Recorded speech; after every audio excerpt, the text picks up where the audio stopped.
Hi, everybody. Thanks for joining us today. We'll get started here in about another minute. Just wait and see if other people join the call.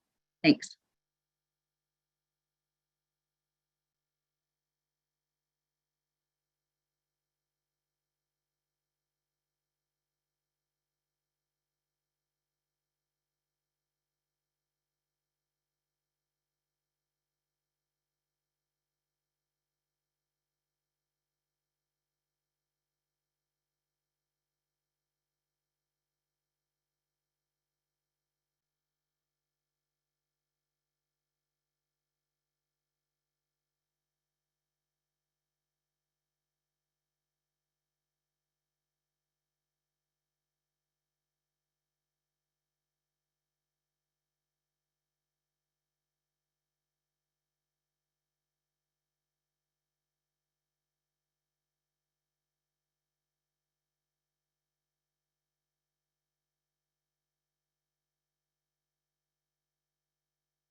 All right. Hi, everybody. Thanks for joining us today to learn more about this year's Section 4 Capacity Building Grant Opportunity. My name is Kate Dippendorfer. I'm a Senior Grant Specialist here at Enterprise, and I'm going to be leading you through today's presentation along with Sarah Torcell, Program Director with our National Initiatives team. Since we have a large audience today, everyone's been muted upon entry to the meeting, and we're asking you to submit questions through the Q&A box located at the bottom middle of the screen there. And then at the end of the presentation, we'll review all the questions that have been submitted. All right, next slide, please. So during today's call, we'll start off by providing information on Enterprise community partners for those who may not be familiar with our organization. We'll give you an overview of the Section 4 program along with key elements of the RFP that you should be aware of if you decide that this is a good funding opportunity for you to pursue. We'll share some reminders and then we'll end with Q&A. Before we officially start though, just remember that any information that we present today that appears to be discrepant from the language in the RFP is superseded by the RFP. We encourage everyone on the call who's planning to apply to carefully review the RFP to understand the requirements and the application process. Next slide, please. So the photo to the right here is of Jim Rouse, our founder.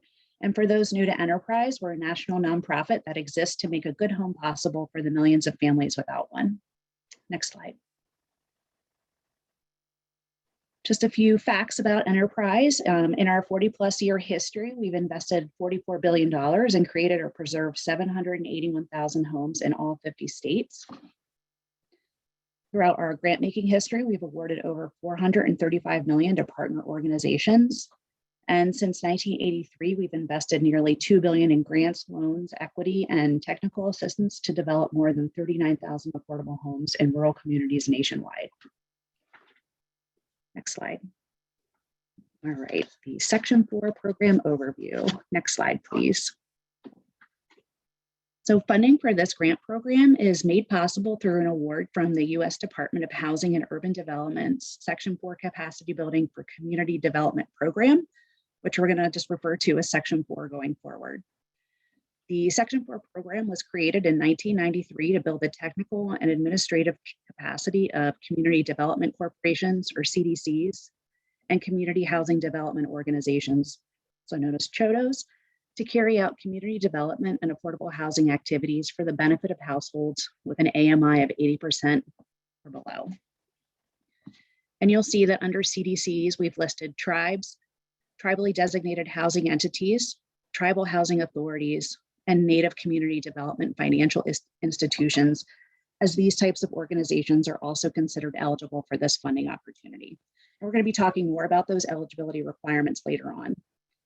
But this is also a good time to note that in the past, Enterprise has issued 2 Section 4 RFPs, one specifically for organizations engaged in affordable housing and community development in rural and/or tribal communities, and one for organizations engaged in those same activities, but in urban areas. But this year, we're only releasing this one RFP, so for any rural or tribal organizations that are on the call today, this is the RFP that you will apply to if you decide to pursue funding. Next slide. Okay, some more RFP overview. Next slide, please. So a few important things to highlight about the RFP. All information that's related to the RFP is available on our website. So you'll find the RFP, the link to our application portal system, Slide Room, and the required templates that you'll need to complete and upload as part of your application. The total amount that we expect to award is $7,965,000, and we expect average awards to be around $45,000. So note, this is just an average, and awards may be a little more or a little less, but your request should be reasonable compared to the proposed activities that you're putting forth in your application. Again, we're accepting proposals from all organizations that meet the eligibility requirements in Appendix A. Your application that you submit must also directly build your organization's capacity to carry out community development and affordable housing activities that address the needs of households with low income, which again is 80% AMI or lower. This means that your proposal should focus on how grant funds will strengthen your organization's infrastructure, management, and governance to continue to advance and fulfill its mission, support those it serves, and achieve outcomes that are more impactful. All applications have to be submitted in Slide Room, which again is the application system that we're using for this RFP. Your proposals are due by 11:59 p.m. Eastern Daylight Time on December 10th, 2021, and the date's firm, so please don't wait to familiarize yourself with Slide Room. I would get started and create an account just to avoid any technical glitches if you happen to encounter any. If you receive a grant, all the grants will have a general duration of about 18 months and will start after February 1st, 2022. The grant periods of performance will actually start on the date that the agreement is signed by both your organization and enterprise. Next slide, please. Okay, so the eligibility requirements that we've kind of talked about a little bit.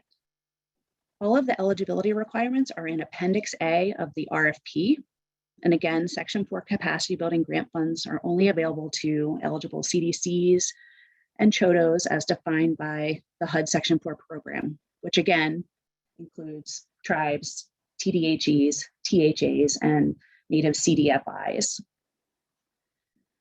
CDC is a 501c3 nonprofit organization that undertakes eligible Section 4 capacity building program activities. And again, that meets 8 qualifications that are listed in Appendix A of the RFP.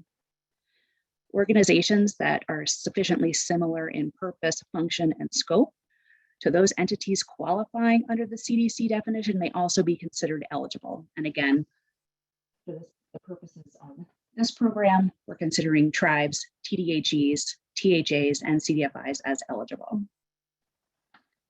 Next slide, please. CHODO is a private nonprofit community-based organization that has staff with the capacity to develop affordable housing for the community it serves.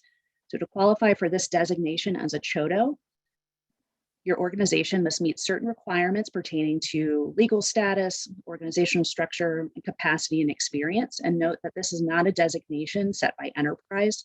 This is done through HUD's home program.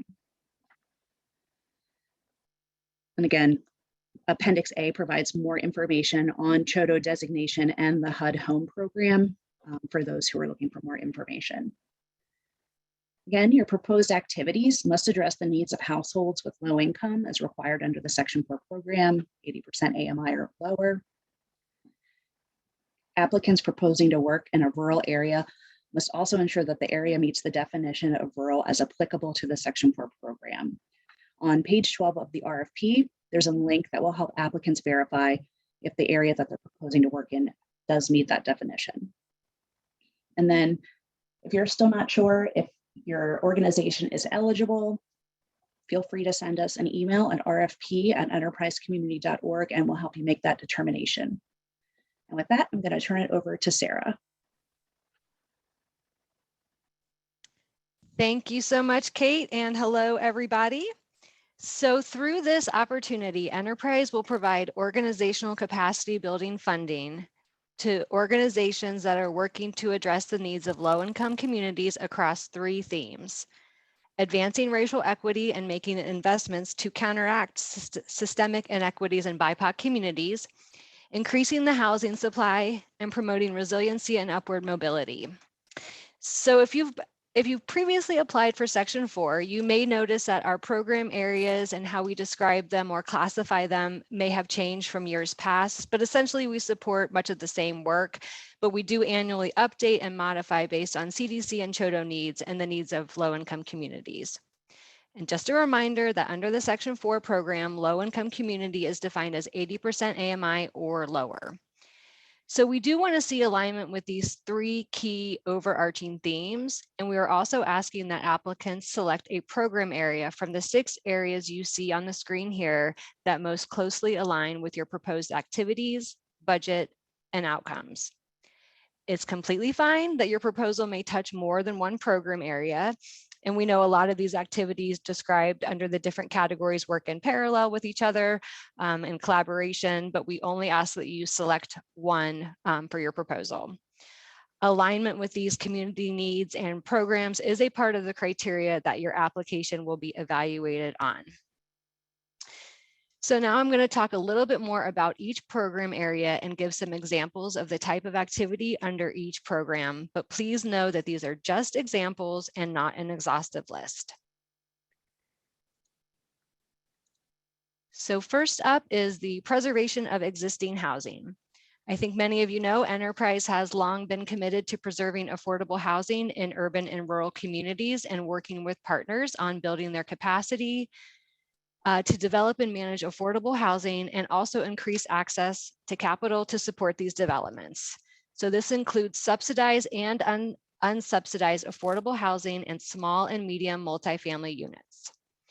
We're also looking to support strategies that leverage or enhance housing voucher uptake, including for small property owners. In rural communities, we have a particular interest in supporting groups pursuing the preservation of at-risk 515 housing stock. So under this category, funding can be used for organizations to locate properties that are susceptible to being converted to market rate developments, for staff time to perform due diligence on a potential acquisition or work with existing owners, and for pre-development costs such as appraisals, market studies, or comprehensive needs assessment, just to highlight, some of the common expenses we often see. The next is new housing production. This is an area for applicants who are developing safe, healthy, resilient, and culturally relevant affordable housing, including housing that serves vulnerable populations such as seniors, homeless, disabled, and people with a history of involvement in the criminal legal system. I also want to highlight here that if you are seeking capacity building funding to support a housing or community development project in collaboration with a house of worship, this is most likely the category for you.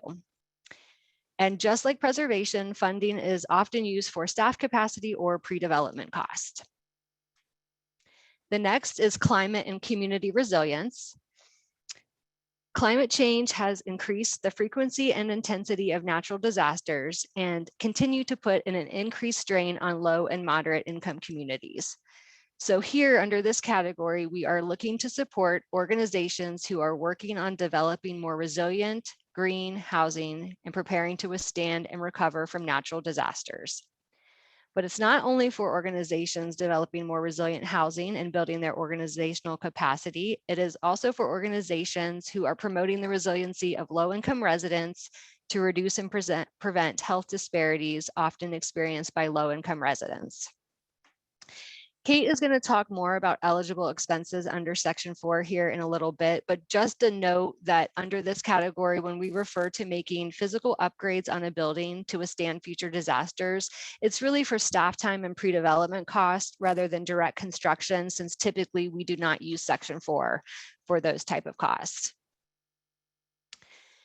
Next is economic mobility. Here, this program is about advancing economic mobility for low-income families, especially families of color and those geographically disconnected from opportunity. Here, we want to support organizations who need staff capacity to support residents accessing economic empowerment resources like job training or infrastructure such as broadband internet. Under this category, we will also support activities that support housing-based connections and services and economic opportunities for the formerly incarcerated. I also want to call out that this category would also look to support organizations who are enhancing or implementing homeownership or wealth building programs, particularly in BIPOC communities. So for any folks who are on the call who are working on native home ownership, this program area connects to that work. And here we typically see funds used for staff working on or creating a home ownership program, credit counseling program, or pre and post purchase counseling, just to name a few examples. Eviction prevention. So we have funded this work before, but now it's its own category to apply under.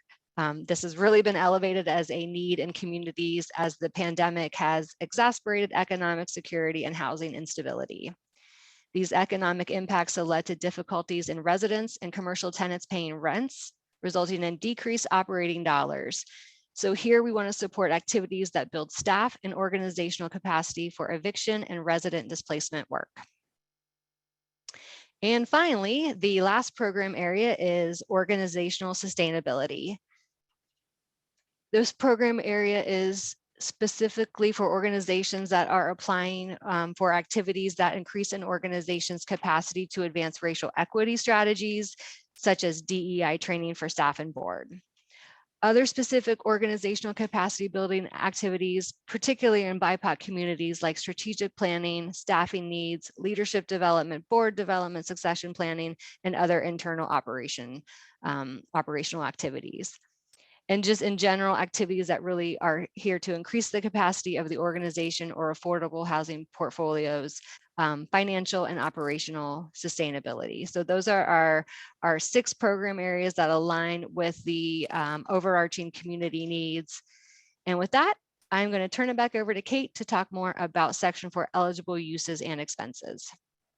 Okay, I think we just advanced a little bit too far. Yeah, if we just go back to move one ahead, please. Great, thank you so much. Okay, so allowable costs and eligible activities. So this slide shows some of the most common capacity building expenses that are grant support. As you prepare your proposal, you'll want to make sure that the types of costs that you request to help implement and support your program or activities are allowable and will provide a direct capacity building benefit to your organization, since again, this program is geared towards improving organizational effectiveness and capacity. So staff salaries is probably the most common expense that we support. Funds can be requested to support existing staff or new hires to help your organization continue to advance and fulfill its mission. Staff or board training is another common expense here. We know how critical it is for organizations to have knowledgeable staff. So training to enhance an employee's skill set or abilities is another allowable cost. Other examples could include leadership training, training on technology, trainings geared towards related affordable housing topics, or just defining the role of your board are all examples of capacity building training activities and allowable costs. Computer, software, and hardware. This could include enhancing your organization's IT capacity through upgrades to hardware and software. It could be technology to help with financial management, customer relationship management, tracking services or resident information, or just an upgrade for staff equipment like computers to help them accomplish their work. We also support consultant expenses.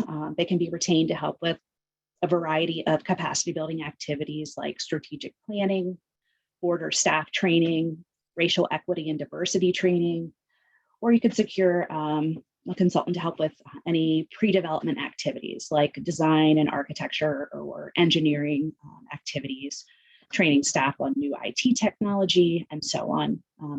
A few things to be aware of, though, if you do decide that you want to use grant funding to hire a consultant, is that they can't be retained for any policy, fundraising, or advocacy or lobbying work. They also have to be selected through full and open competition, and they must have the ability to actually perform the proposed activities. Labor rates for your consultants have to be fair, reasonable, and consistent with the rates charged on other contracts. Next slide, please. So a few examples of ineligible activities and unallowable costs include expenses for new lines of businesses or startup costs, including any related staff or consultant expenses tied to new lines of business or startup. So this could be mergers, the formation of a new for-profit or nonprofit company. Essentially anything related to the establishment or reorganization of an organization is allowable. Direct fundraising is also considered an unallowable cost and an ineligible activity. So this includes work on any financial campaigns, endowment drives, solicitation of gifts and bequests, or similar expenses incurred just to raise capital or to obtain contributions. So we can't support any staff time or consultants that you hire to help meet with donors, write grants for organizational operating costs. We can't support any organizing or hosting of fundraising events. We also can't support any giveaways or prizes, incentives, and stipends. And we know that sometimes these things, these are the only ways that you can get participation for certain programs or events, but unfortunately, it's not an allowable expense under the Section 4 program. We also can't support any entertainment costs, which includes alcohol. And lastly, we have direct or indirect construction costs, which are considered unallowable unless you've complied and can thoroughly document that all of the necessary environmental regulations in 24 CFR Part 50 have been satisfactorily met. You've secured your local HUD approval, it's been documented, and so on. And just due to the complexity of supporting these types of activities and expenses, it's highly recommended that you do not request funding for them under this particular grant program. Next slide, please. We also can't support any lobbying activities, and lobbying usually involves activities that are in direct support or opposition to a specific piece of legislation. We have two types of lobbying. We've got direct lobbying, which is communication with a legislator, an employee of a legislator, or any legislative body, or any covered executive branch or other government employee who may participate in the formulation of legislation. So no direct lobbying. And then grassroots lobbying is an attempt to influence specific legislation by encouraging the public to contact legislators about that legislation. So these two activities, again, are not allowable under this particular program.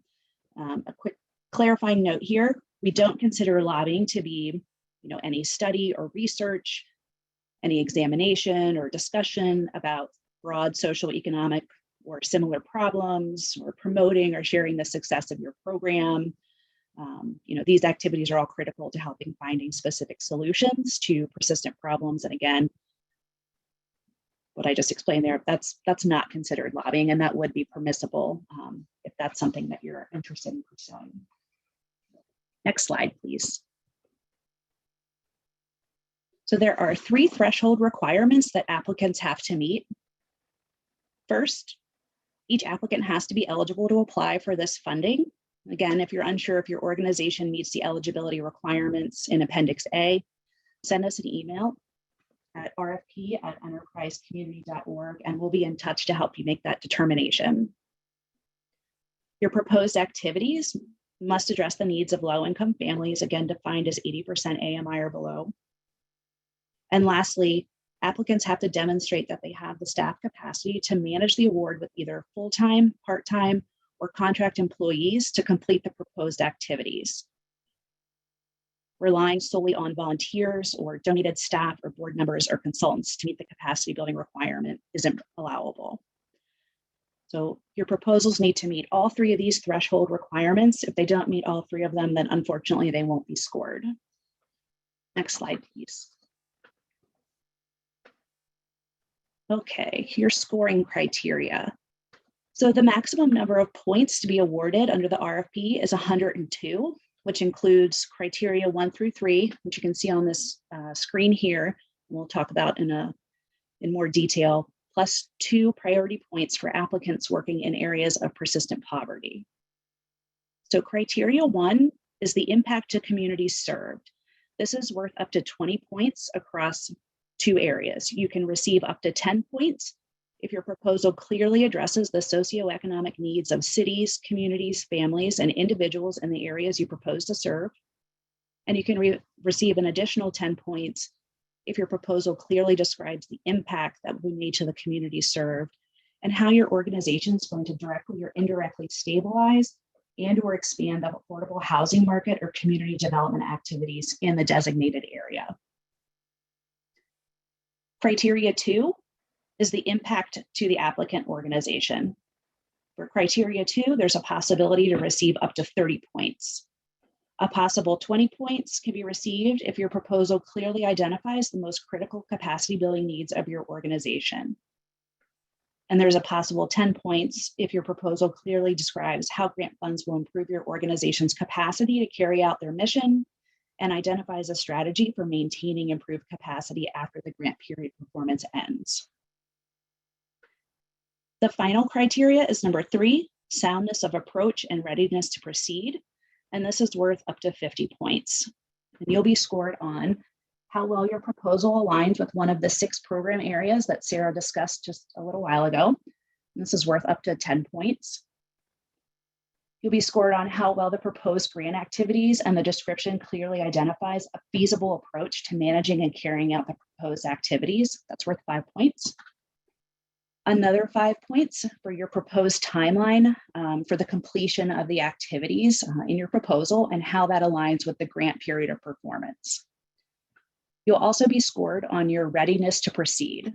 And this means that your proposal identifies available partnerships, any funding or other resources to help support the proposed activities, and that you demonstrate a readiness to proceed within the grant period. And that one's worth 10 points. Your outcomes and outputs, that's another 10 points. And we're looking for clearly defined projected outputs and outcomes of your proposed program and project activities that meet the identified needs of your organization and or the communities that you serve. And lastly, you'll be scored on the budget narrative. The budget narrative justifies each requested expense, aligns with your proposed scope, and aligns with the proposed timeline for the proposed activities. And that's worth 10 points. Great, next slide, please. I mentioned there were 2 additional points that applicants could receive if they're proposing to address community needs in an area of persistent poverty. Persistent poverty areas are defined as counties that have had poverty rates of 20% or greater for at least 30 years. The continued persistence of poverty is most evident within several predominantly rural regions and populations, such as Central Appalachia, the Lower Mississippi Delta, the Southern Black Belt, the Colonias region along the US-Mexico border, Native American lands, and migrant and seasonal farm workers. And on page 9 of the RFP, there's a link that will help you determine if the area where you're proposing grant activities will take place in an area of persistent poverty. Next slide, please. All right, the proposal submission. Next slide. So as we mentioned earlier, we're using SlideRoom for our application submission this year. Well, we have used it for the last few years, but again, we're using it for this RFP as well. We recommend that you register early for your SlideRoom account to avoid any technical hiccups. If you run into any problems, SlideRoom has a great support team. You can reach out to them at support@slideroom.com. They're available Monday through Friday, 8 a.m. to 6 p.m. Eastern, and they usually respond within less than 48 hours. So again, please don't wait till the last minute to just create your account in SlideRoom and just to make sure that you can get in with ease and don't experience any problems. We're also recommending that you preview all of the required proposal questions in SlideRoom to adequately prepare for your proposal submission and gather the required templates and attachments. So as part of your proposal, you're going to be required to download the following 2 templates listed here, which are available on our website for download.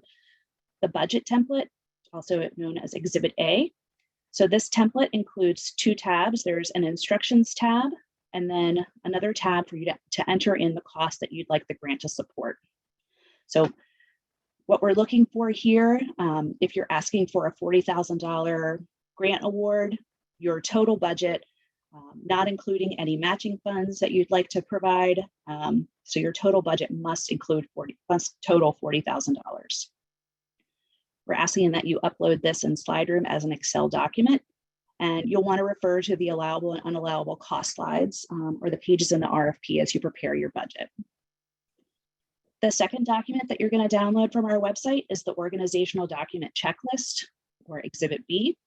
And this template just allows us to learn a little bit more about your organization and the systems and policies and procedures that it has in place to assist with managing a federal grant award should you be recommended for one under this program. And we're asking for this to be uploaded in Excel as well. You have to use the templates that are provided by us. We ask that you don't alter them in any way. Please leave them in the format that they come in once you download them. Next slide, please. Okay, you're also going to be asked to upload a few additional items. So you'll want to make sure that you have all of these readily available because you're going to be uploading these into SlideRoom as well. We're asking for a 501c3 letter of determination, a completed and signed IRS W-9. If you have verification that your organization has a current account in the System for Award Management, or SAM, we're asking you to upload a copy of either a PDF export that shows your SAM record or a screenshot of the record. And just a note that if your organization receives a grant award, you must provide this. SAM's a free government website that vendors are required to register and to do business with the US government, or if they receive a federally funded grant or contract. You can find more information at sam.gov or in the RFP on page 14. We're also asking for a current certificate of good standing, which just shows us that your business has paid taxes, it's filed its required documents, and has otherwise complied with regulations in their state of formation. So you could get a certificate of good standing from your state's business filing agency or Secretary of State. And we're also asking for you to upload a copy of your most recent audit. If you don't have an audit, we'll also accept a financial review conducted by a certified professional accountant who's independent of your organization. Or if that's not available, we can also accept an IRS 990 form.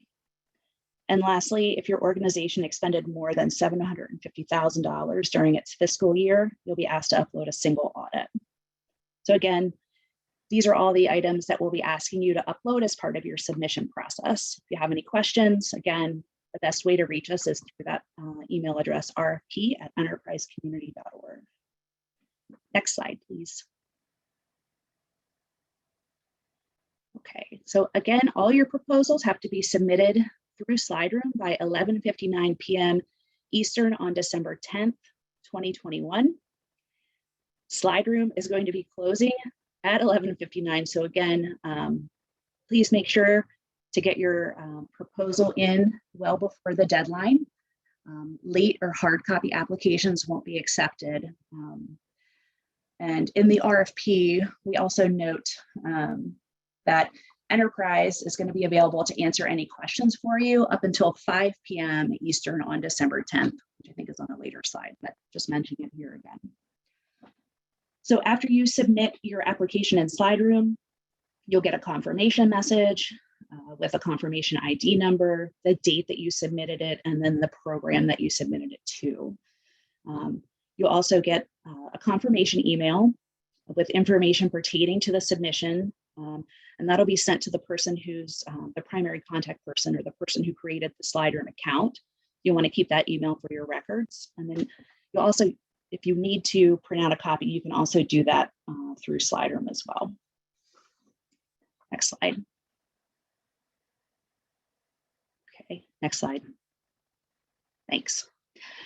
So if your organization is recommended for an award, or if it is declined, you'll receive the official notification by email. The email will be sent to the 2 contacts listed in your application in SlideRoom.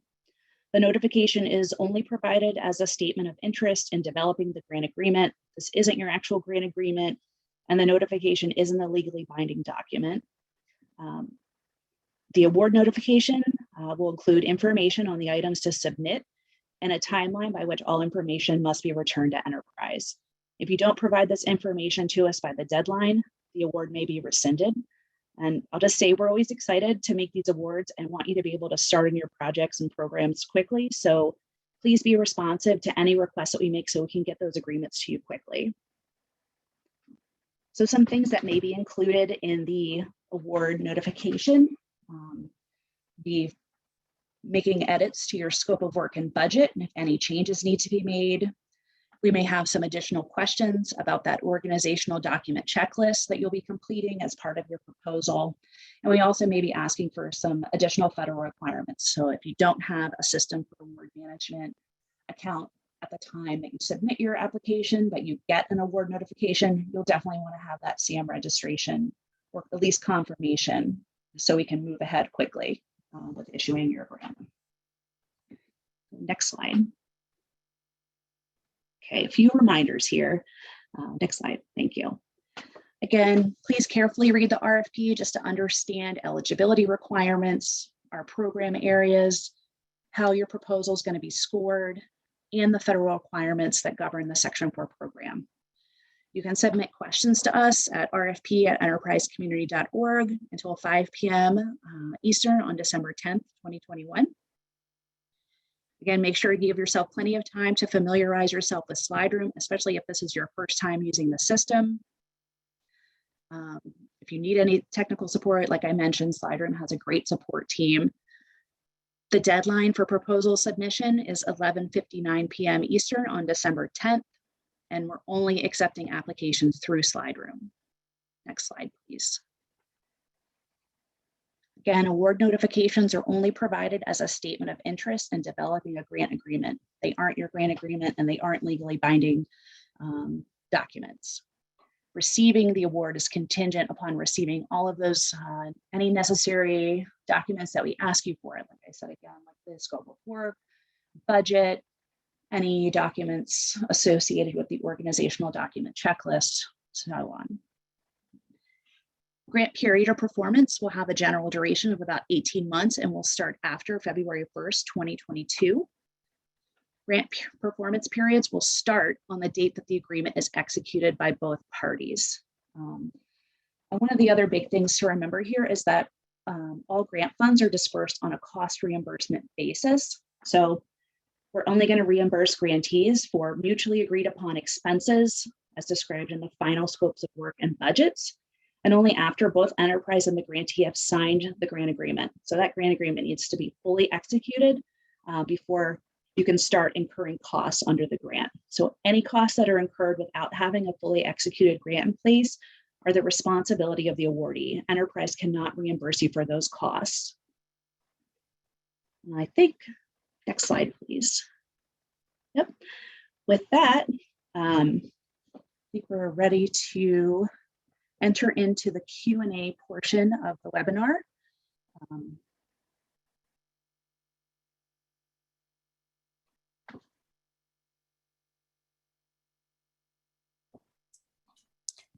Okay, this is Adrienne. We have a couple of questions around combined proposals, whether proposals are more competitive if they combine multiple projects that fit the 6 categories.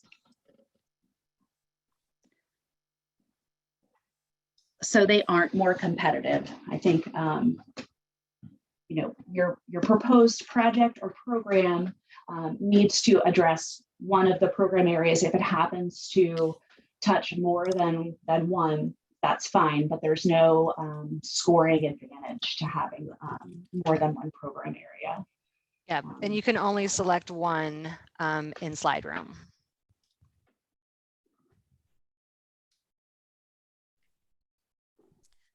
Another question, a few people have asked if we are making our grantee lists available in public for previous grantees so they can get a sample of kind of previously approved projects and proposals. So We intentionally don't share that information only to make sure that there isn't any type of influence on the proposal that you're submitting today. We really want to make sure that the proposal that you submit is truly yours and aligns with the program areas that we included in the RFP.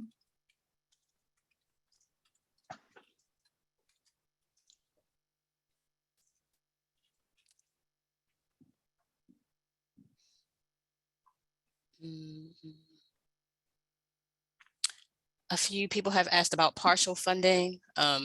If their request exceeds the sort of average amount, will those proposals be denied or approved at a lower amount? So as we mentioned, we anticipate that the average award will be $45,000. So requests could, when you're submitting your proposal, it could be that you need less or perhaps a little bit more.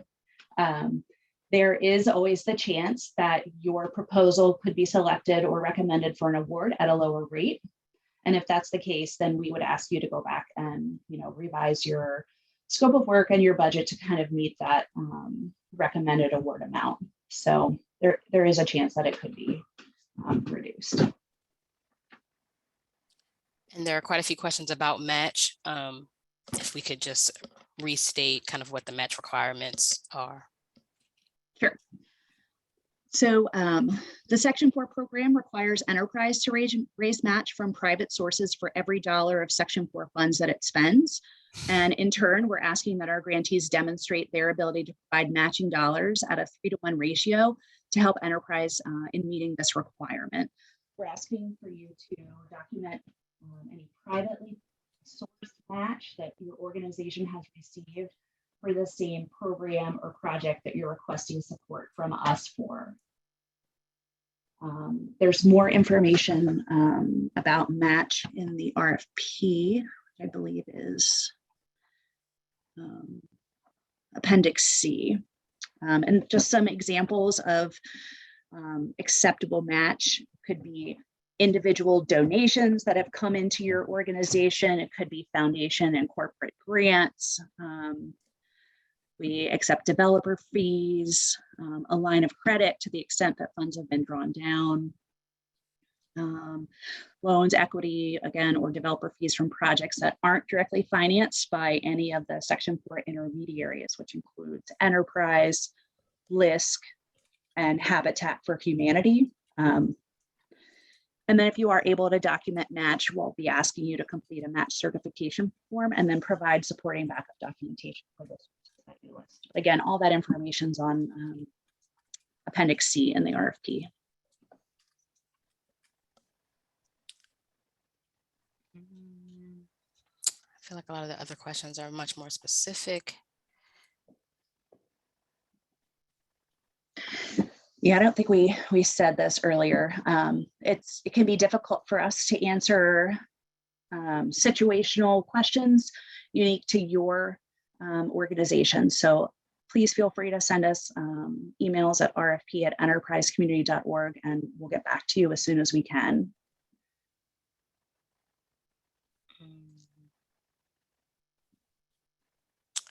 Let's see. Is there who will be scoring the proposals? You want to talk about the scoring process and who's going to be determining the scores and awards? Sure. So enterprise staff will be scoring proposals from different business units across the company. So it'll be enterprise staff reviewing all proposals. Are there any priority geographic or program areas within the 6 program areas? We have a few returning grantees that are used to some previous rounds that were multiple rounds or, with specific market priorities.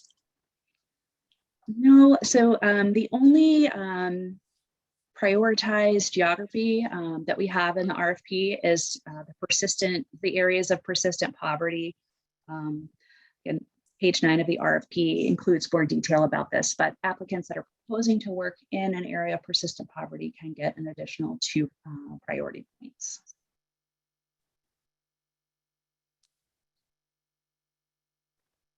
Do you need a SAM number with the initial grant proposal? I don't believe so. That's what I had mentioned before. If you don't have SAM at this point in time, that's fine, but you definitely need to be registered and have an active account in SAM if your organization receives a grant or is recommended for a grant.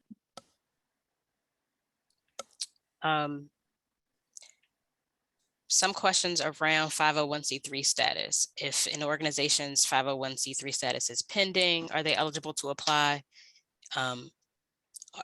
If an organization has 501c3 status, does that meet the threshold criteria? Yeah, so applicants must have 501c3 status at the time the proposal is submitted. Unfortunately, if you have a pending application to secure your 501c3 status, we can't accept that as a substitute for this program. So it's unfortunate, but you know, we'd be happy to accept your proposal when we issue the next RFP, assuming that the status has been awarded. I think we might need to restate some of the match stuff. I think your audio was going out a little bit. People missed a little bit of that. So if we could repeat. Okay, sure. So the Section 4 program requires enterprise to secure match from private sources for every dollar of Section 4 funds that it spends. We, in turn, are asking our grantees to demonstrate their ability to provide matching dollars to help satisfy this requirement. And again, this is all explained in Appendix C of the RFP, but any match reflects private dollars received by your organization to support the same project or program that's being funded or is, I guess, that you're seeking funding for from enterprise. So eligible or allowable sources of match, private match could be from individuals, could be, you know, donations that come into your organization to help you fulfill its mission, foundation and corporation grants, tenant rents, only the privately portioned paid by tenants as they, again, relate to kind of the project or program that you're requesting funding from us for. Developer fees, but they also, let's see, what else can I share? There's a lot. Again, I think the biggest point being is that the match needs to be privately sourced and it should be received by your organization or used to support the same project or program that you're requesting funding support from us for.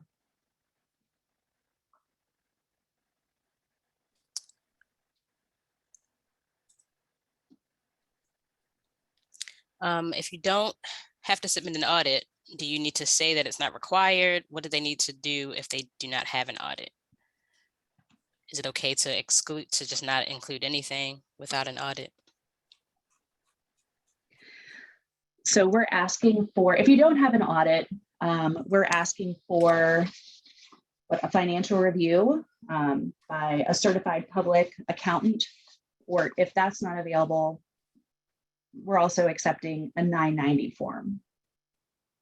Beyond that, if you don't have either one of those things, I'm not sure, Adrian, is there anything else that could be submitted in its place?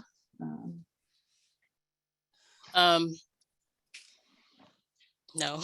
Yeah, I was going to say, I would say no. Pretty much just the, yeah, we've gotten the IRS documentation on occasion. We've gotten the 990. We've gotten unaudited financial statements. So we ask, we take all of it to make, you know, to make a determination. Yeah.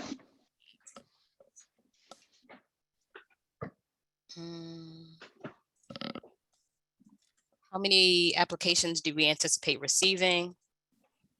How many awards do we anticipate awarding? That's a good question. I want to say last year, I'm going to say maybe we received close over 300. And we awarded, I think, maybe about 180 or so grants. But, you know, each year is different depending on the funding needs of applicants. So it's kind of hard to say this year. Seems like we have a fairly large crowd on the phone, or at least that registered for the call, which I think is the largest that I recall seeing. So maybe we'll have a record year of applications. And I think our expectation around with an average of $45,000 grants, around 160 awards. Great, But that's you. just a just an average given. It's not gonna.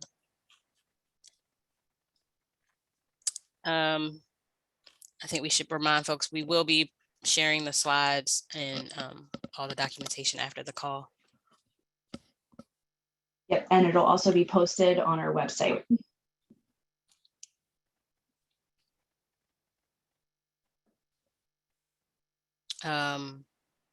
When are award notifications expected to come out?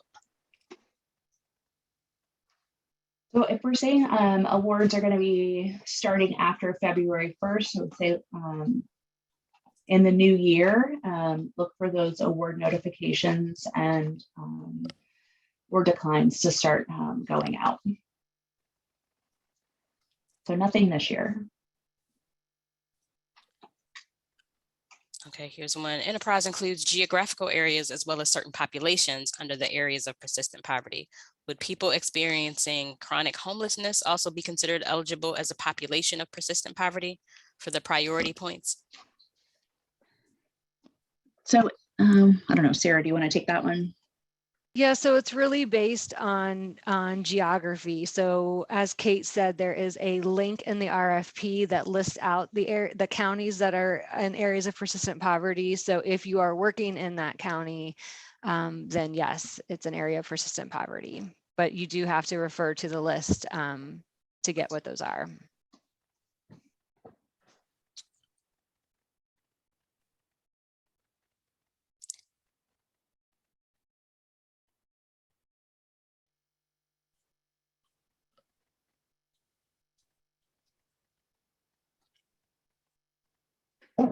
I see a match question about the 3-to-1 ratio.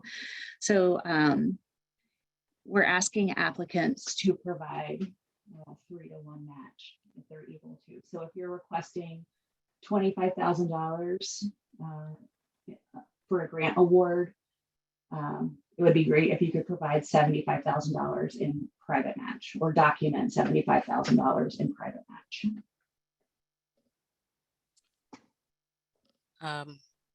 What will reporting look like? So the reporting requirements are going to be changing just a little bit, but typically you'll be asked to submit a disbursement request form. That form is going to have you know, all of your approved budget line items listed, and you, again, grant funds are issued on a cost reimbursement basis. So you'll fill in your disbursement request form based on costs that you've incurred from the start of your grant period and then within your grant period performance. Along with a disbursement request form, usually asks for an activities report to understand you know, what progress you've made about, you know, with the activities that you've proposed, your outcomes, outputs. We'll also be asking if you have, you know, if you've encountered any challenges or delays that have prevented you from making progress. And then, so I think pretty much at this point, that's staying the same. And then at the end of the grant period, there's a more comprehensive activities report that you'll be asked to complete. But mostly it's, you know, just kind of a narrative on the progress that you've made. Can organizations apply for Section 4 funds from both LISC and Enterprise? So you can. We just ask that you don't seek funding from Enterprise for the same cost that you've asked LISC to support. You want to make sure that all Section 4 intermediaries, so LISC, Enterprise, and Habitat, aren't covering the same costs. So we just ask that you request different expenses.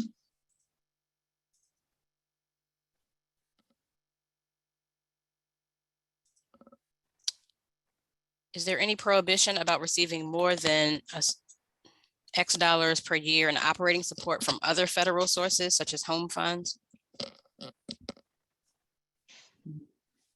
You don't know the answer to that. So maybe that's I would say no. Yeah.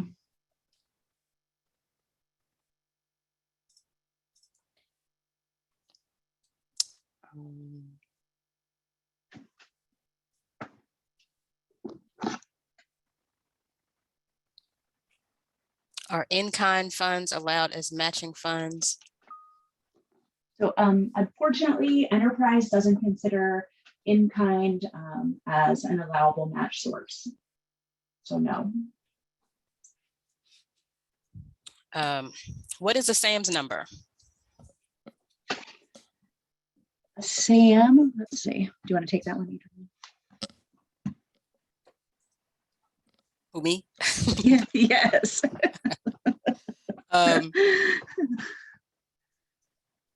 Sorry, I was writing. Okay. The SAM's number is the registration number that, well, I guess it's not even a number, right? They don't even do the number now. I don't know. I'm a person talk about SAMs. Okay, that's fine. So, I mentioned, so SAM is just it's a federal website. Let me find my slide here. So, you have to, if it's a free US government website that any vendor that's required to register in if they're doing business with the US government or if they get a federally funded grant or contract. So it'll include, I think it's usually an annual.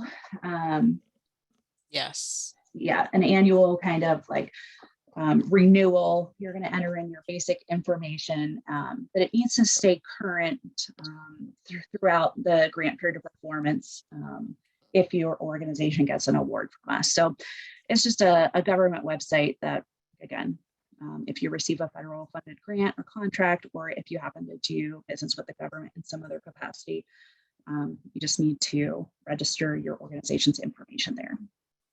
SAM.gov is the website to get more information on how to register for an account, or if you already have an account, maybe it's lapsed, there'll also be information there on how to renew it. That we're asking you, if you have one at the time that your proposal is submitted, to send us a screenshot of your SAM record or a PDF, but it's not required to submit a proposal.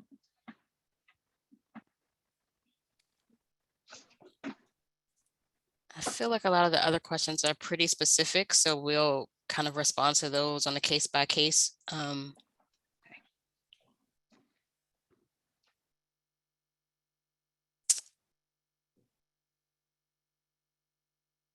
Basis. Yeah, I don't know if you guys see anything else in the chat, but I feel like what's left in the Q&A is pretty much questions we've already addressed or questions that are really hyper specific to each organization's proposal, and we'll have to get back to them after the call.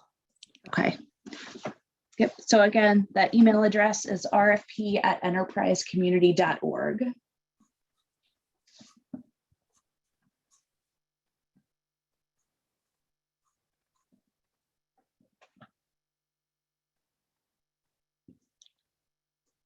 All right.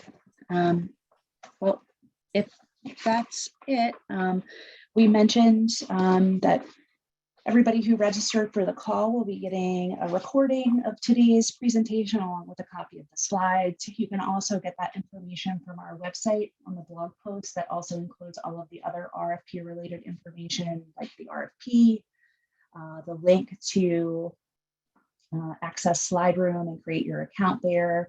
and as well as download the two templates, that budget template and the organizational document checklist. So thank you everybody for joining. We look forward to receiving your proposals. And again, if you have any questions, just send them to that rfp@enterprisecommunity.org mailbox and we'll get back to you. Thanks a lot.